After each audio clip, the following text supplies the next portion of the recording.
여러분 안녕하세요. 국어 강사 자아입니다. 특별한 날이죠. 3월 8일은 바로 국제 여성의 날입니다. 국제 여성의 날은 전 세계 여성들의 권리와 성취를 기념하는 날인데요. 이것과 관련해서 생각해볼 점이 있습니다. 여성의 독립과 자아 찾기라는 주제입니다. 오늘은 두 가지 작품을 통해 이 주제를 깊이 있게 탐구하려고 합니다. 바로 헨리크 입센의 연극 인형의 집과 그레타 거익 감독의 영화 바비입니다.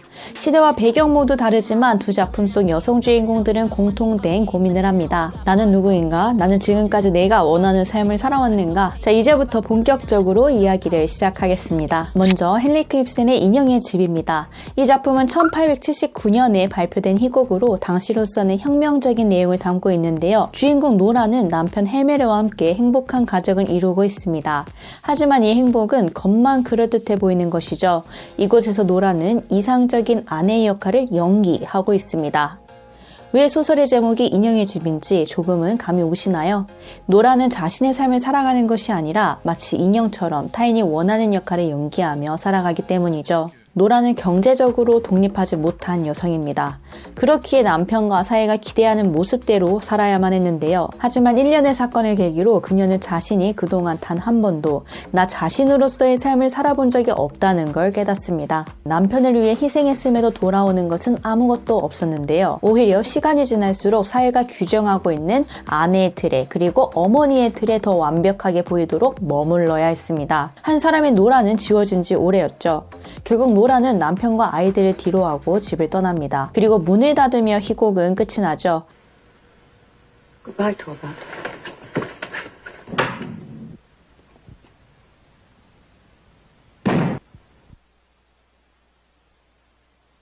이 문을 닫는 소리는 문학사에서 가장 유명한 장면 중 하나입니다.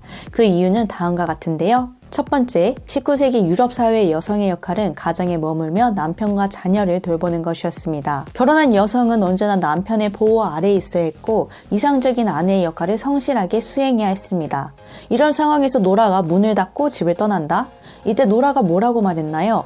나는 내 자신을 먼저 교육해야 해요. 나는 나 자신을 위해 살고 싶어요. 이것은 가부장적인 사회 질서를 정면으로 부정함을 의미합니다. 노라는 틀을 깨고 내 삶을 내가 선택하겠다는 선언을 하며 떠나는 것입니다. 그렇기에 노라가 문을 닫고 나가는 순간은 그녀가 단순히 남편을 떠나는 것이 아니라 사회적 억압에서 벗어나는 상징적인 행동이라는 점을 기억해야 합니다. 이는 여성의 독립과 자아 찾기에 대한 최초의 문학적 선언 중 하나로 평가되고 있습니다. 당시 관객들은 여성의 가정을 떠난다고? 라고 어리둥절하며 이 결말을 충격적으로 받아들였다고 하는데요. 관객들은 노라는 어디로 갔을까? 그녀는 앞으로 어떻게 살까? 등의 강렬한 질문을 자기 자신과 주변에 던지게 되죠. 인형의 집은 출간 후 유럽 전역에서 논란이 되었고 여성들이 노라 신드롬이라고 불릴 정도로 큰 영향을 받았습니다. 여성 참정권 운동과 페미니즘 문학에도 큰 영향을 미쳤고 이후 등장한 여성 캐릭터들이 더 독립적인 존재로 그려지게 되었습니다. 버지니아 울프의 자기만의 방, 시몬드 보부아르의 제2의 성과 같은 작품들도 입센의 인형의 집 사상이 이어진 것이죠.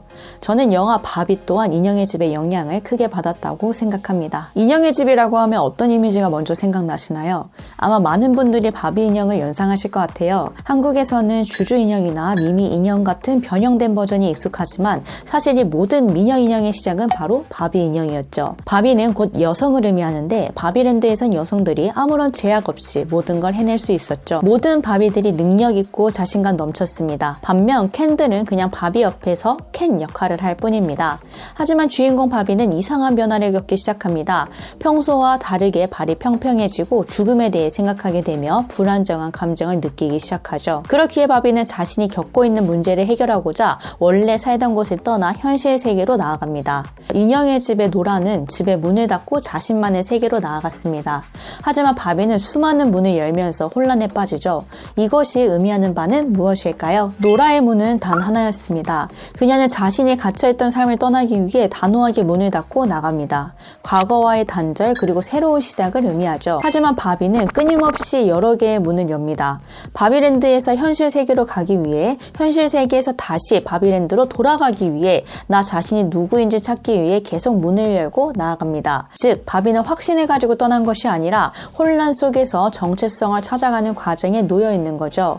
이 차이는 노라와 바비가 자아를 찾는 방식의 차이를 보여줍니다. 노라의 문은 결단을 상징하고 바비의 문은 탐색을 상징한다고 말씀드릴 수 있는데요. 바비는 한 번의 결단으로 자아를 찾는 것이 아니라 여러 개의 문을 넘어서면서 진짜 나를 찾아가는 존재라는 것. 바비가 여러 개의 문을 열고 혼란에 빠지는 장면은 우리가 정체성을 찾아가는 과정에서 겪는 방황과 고민을 그대로 보여주는 것이 아닐까요? 다시 영화 바비로 돌아오겠습니다. 바비는 현실 세계에서 큰 충격을 받습니다. 사람들이 바비를 보면 이상하게 생각했기 때문이죠. 이것은 바비가 생각했던 현실 세계가 아니었습니다. 실제의 삶을 살아가고 있는 여성들은 바비를 여성 해방의 아이콘이 아니라 여성 억압의 상징으로 봤습니다. 나아가 현실에서는 남성들이 더 많은 권력을 가지고 있었죠. 켄은 이를 깨닫고 바비랜드로 돌아가는데요. 자신의 권력을 잡는 데 현실 세계를 근거로 삼습니다. 이제 바비랜드에서는 남성들이 지배적인 역할을 하고 바비들은 기존의 자신감을 잃어버립니다. 영화는 이를 통해 현실에서 남성이 권력을 쥐고 있는 구조를 비판적으로 보여줍니다. 하지만 영화 후반부에 켄도 깨닫죠. 나는 바비의 부속물이 아니라 나 자신으로 존재해야 한다. 바비가 자기 정체성을 찾는 과정만큼이나 켄이 독립적인 존재로 성장하는 과정도 중요하게 짚고 넘어갈 부분입니다. 이렇게 바비랜드의 사건은 일단락됩니다. 하지만 영화는 여기서 끝나지 않습니다. 바로 현실에서 살아가기로 한 바비가 산부인과에 방문하는 장면인데요. 현실 세계의 바비는 더 이상 바비가 아니라 바바라라는 이름으로 살아가게 됩니다. 새로운 이름을 얻었다는 것은 인형이 아닌 한 개인으로 살아가게 된다는 점을 의미하죠. 즉, 바비가 더 이상 사회가 만들어낸 완벽한 여성상이 아니라 자기 자신의 삶을 찾은 순간이라고 볼 수 있습니다. 바비가 현실에서 처음으로 방문한 장소가 산부인과라는 점도 굉장히 상징적입니다. 바비는 원래 인형이었고 모체에서 실제로 출생한 적이 없죠. 하지만 산부인과를 방문함으로써 진짜 인간처럼 새로운 출발을 하게 된 것인데요. 실제로 산부인과는 생명의 탄생과 연결되는 장소죠. 그녀가 새로운 인간으로 태어났다는 표현으로 이해하시면 좋을 것 같습니다. 나아가 그녀가 현실에서 살아가는 한 명의 여성으로서 자신의 신체적 정체성을 받아들이겠다는 의미로도 해석할 수 있습니다. 여성이란 단순히 외적인 아름다움이나 사회적 역할이 아니라 그 자체로 존재하는 것이라는 점을 강조한 장면이기도 합니다. 두 작품의 공통점, 이제 정확하게 파악할 수 있는데요. 노라와 바비 두 여성 캐릭터 모두 사회가 정해준 틀을 깨고 스스로의 삶을 찾으려 한다. 나아가 19세기의 노라는 가정을 떠났고 21세기의 바비는 바비랜드를 떠났다. 노라는 단 한 번 문을 닫고 나가면서 자신의 정체성을 찾아 떠났지만 바비는 수많은 문을 뚫고 여러 세계를 거친 다음에야 자기 자신이 누구인지 깨달았다. 어떻게 보면 인형의 집의 연장선이 바비로 이어진다라고 생각할 수도 있겠죠. 이것이 지금 이 시대를 살아가고 있는 우리가 해야 할 일입니다. 우리가 되어야 할 것은 다른 무엇이 아니라 자기 자신이다. 네, 성별을 떠나서 입센의 인형의 집 그리고 그레타 거익의 바비는 꼭 한번 봐야 한다고 생각합니다. 다 보고 나서 여러분들은 이 작품들에 대해 어떻게 생각하시는지 댓글로 달아주시면 감사하겠습니다. 여러 사람들이 교류할 수 있도록 생각의 세계는 넓어지니까요. 오늘도 행복한 하루 보내시길 바랍니다. 지금까지 자아였습니다. 안녕. 바비가 마지막에 산부인과를 갔다는 거는 단순히 여성이 되었다만을 의미하는 게 아니라 여성의 몸으로서 할 수 있는 여러 가지 가능성을 내포하고 있다고 생각을 하거든요. 그래서 산부인과, 마지막 장면에 감독이 산부인과라는 장면을 넣은 거는 특히나 여성들이 산부인과와 연관지어서 자신의 경험을 떠올릴 수 있는 계기가 되지 않을까? 거기서 이야기를 이끌어내기 위해서 굳이 산부인과라는 장면을 넣었다고 그런 생각을 했습니다. 그럴 수 있겠군요. 네. 나는 그런 산부인과라는 장치가 현실 여성이랑 제일 잘 맞닿아 있어서 사실 좀 판타지적인 거랑 거리가 많이 먼 그치. 그 의료업이잖아. 여자들이 산부인과를 간다는 것은 그런 뭐 임신과 출생과 관련된 것도 있고 산부인과 관련 질병이라던가 맞아.